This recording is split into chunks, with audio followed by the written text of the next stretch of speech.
Assalamualaikum warahmatullahi wabarakatuh. Alhamdulillahirrahmanirrahim. Selamat pagi anak-anak. Bagaimana kabarnya? Semoga selalu sehat walafiat. Amin ya rabbal alamin. Alhamdulillahirrahmanirrahim. Pada hari ini kita bisa bertatap muka kembali walaupun hanya lewat video seperti ini. Baiklah anak-anak, harus tetap semangat belajar, terutama belajar ilmunya Allah, ilmu agama, karena ilmu ini akan bermanfaat dari hidupnya manusia sampai meninggalnya manusia nanti. Dapat dikatakan bisa bermanfaat dunia dan akhirat. Amin ya rabbal alamin. Baik anak-anak, untuk pembelajaran hari ini Pak Anas akan menyampaikan sebuah materi tentang surat Al-Fatihah. Mari kita baca bersama-sama. A'udzu billahi minasyaitonir rajim.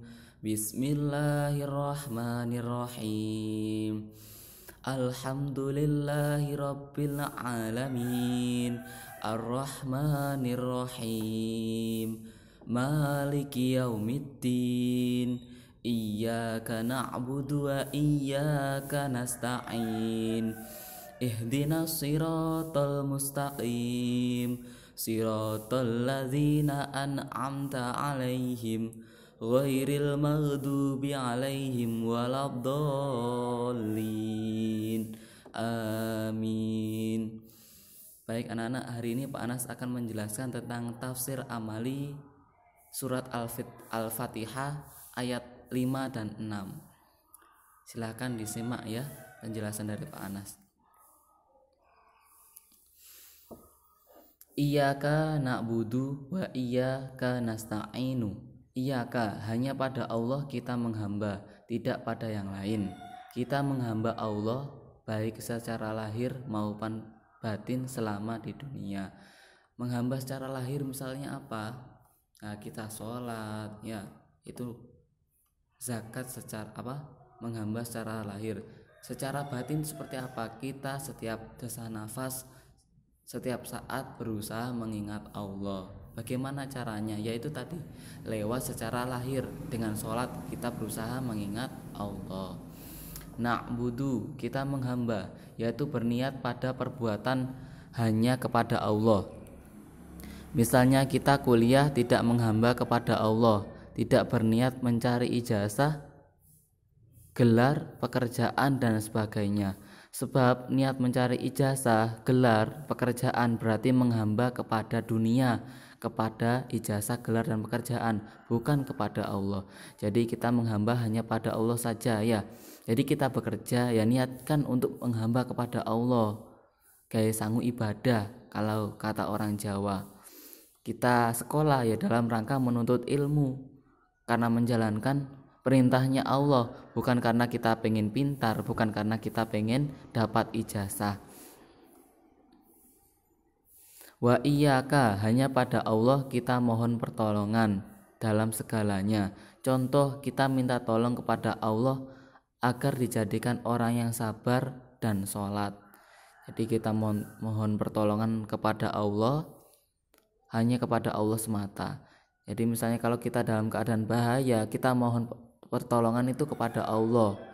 Tetapi bukan hanya dengan berdoa, tetapi kita juga berusaha lewat meminta tolong kepada orang lain. Misalnya kalau kita kesusahan, nah, meminta tolong kepada orang lain itu dalam rangka meminta tolong kepada Allah. Jadi anak-anak, niatkan dalam hati yang menolong itu Allah, bukan orang itu. Hanya saja orang itu yang menggerakkan hatinya, yaitu Allah. Yang menggerakkan hati mereka untuk menolong kita adalah Allah. Nasta'inu, kita hidup hanya untuk mohon pertolongan kepada Allah agar selalu dibimbing dan dibina serta dimasukkan surga. Jadi anak-anak, kalau berdoa selalulah minta tolong, minta bimbingan agar dimasukkan surga. Amin ya rabbal alamin. Ihdinas siratal mustaqim. Ihdina, satu, kita berhubungan, berdialog, berdoa kepada Allah hanya dalam rangka mohon petunjuk. Jadi kita kalau sholat ya minta tolong itu minta tolong yang sangat besar ya, minta tolong atau memohon bimbingan itu sesuatu yang besar. Sesuatu yang besar itu apa, Pak? Ya, dalam rangka memohon pertolongan, bukan minta dunia. Minta dunia itu apa? Minta dijadikan pinter, minta dijadikan kaya, berarti itu minta dunia. Minta sesuatu yang kecil, tapi mintalah sesuatu yang besar. Apa maksudnya? Mintalah agar diberi kekuatan iman, Islam, dan ihsan. Ya. 2, kita mencontoh ulama yang detik demi detiknya selalu memohon petunjuk pada Allah. Jadi ulama itu seperti itu ya anak-anak. Beliau itu setiap detiknya itu selalu ingat Allah. Jadi kiai-kiai atau ulama itu setiap detiknya mengingat Allah. Kalau kiai kok melakukan kesalahan, ya berarti itu sebenarnya masih belum mencapai tahap kiai yang ulama. Kalau ulama itu setiap detiknya mengingat Allah. Kalau ada ulama kok belum bisa mengingat Allah setiap detik, berarti itu bukan ulama. Nah, kita mencontoh para ulama agar setiap detiknya itu selalu mengingat Allah. Pak Anas juga masih belajar ya, masih masih banyak lupanya. Nah, dalam rangka mengingat Allah, mari kita kerjakan sholat 5 waktu. Baik anak-anak, itu saja untuk tugasnya nanti.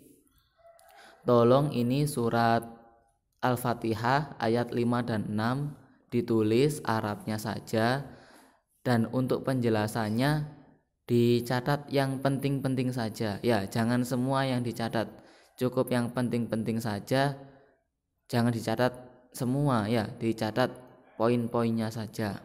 Sudah, itu saja yang bisa Pak Anas sampaikan. Semoga bermanfaat. Assalamualaikum warahmatullahi wabarakatuh.